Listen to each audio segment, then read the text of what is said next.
Mario Kart World, the most recent entry in the Mario Kart series after 11 years. The most recent mainline entry. Do Mario Kart Tour and Mario Kart Home Circuit count as mainline entries? Either way, as of writing this script, Mario Kart World has been out for a little over a month now. So with that in mind, this video will be pointing out the odd design choices and oversights the game has, and offering ideas on how this could be fixed in the future. While there are plenty of things I could have talked about, I decided to settle on 3 things that I've personally felt could use the most improvement in Mario Kart World. Those things being the free roam map, the unlockable characters, and improving online play. Starting with free roam mode, a series first, and I have to say, it's pretty solid overall. You get to explore the game's vast open world, complete challenges, and find collectibles such as the Peach medallions. The issue with free roam comes from its map.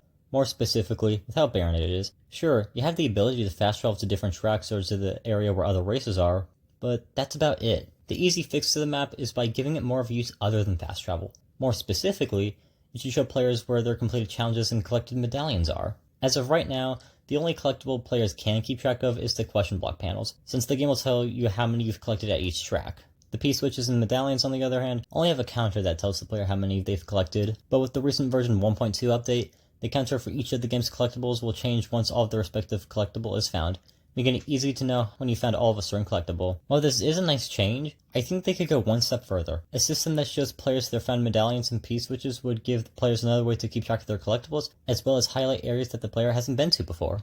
Moving on to the unlockables, which Mario Kart World has plenty of, such as fun outfits that you can unlock through dash food, carts that can be unlocked through coins, and NPC characters who can be unlocked through items such as Kamek's Magic Orb. But the NPC characters is where the issue arises here. To unlock them, you have to be transformed into them via someone using Kamek's Magic Orb.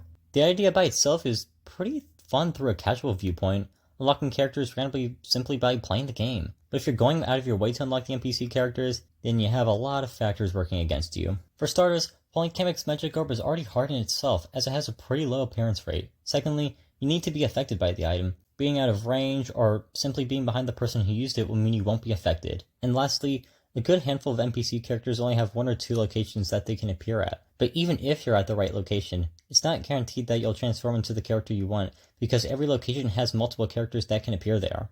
There are 2 solutions that I thought could fix this.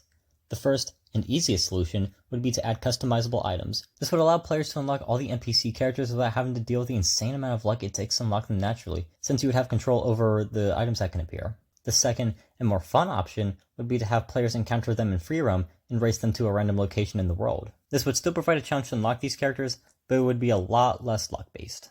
Last, but certainly not least, online play. Mario Kart World's online is a story that many are well aware of at this point, but if you're out of the loop, then here's a quick rundown. When version 1.1.2 dropped, the chance of connected races where you drive from one track to the next, had a very high chance of being chosen when the game was selecting the next race in public lobbies, even when the selected track was random. But with the recent version 1.2 update, lap-type races where players drive around a single track, have an increased frequency of appearing.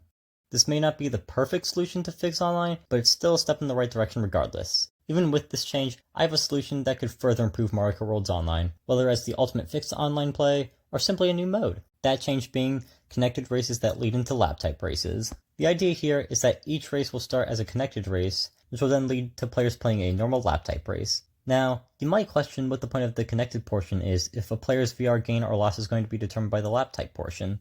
That's where a bit of a rework could come into play, where both the connected portion and the lap-type portion will determine the VR gain or loss. Welcome to the end of the video. This is a little series I might continue called Let's Fix, where I just talk about games I've played and point out the weird design choices or flaws in them and just offer ways to fix them. If you enjoyed it, let me know what you thought. And yeah. Did anyone play the Sonic Racing Crossroads open beta? That was a lot of fun. I enjoyed it. Alright, well, I'm gonna go now. Bye.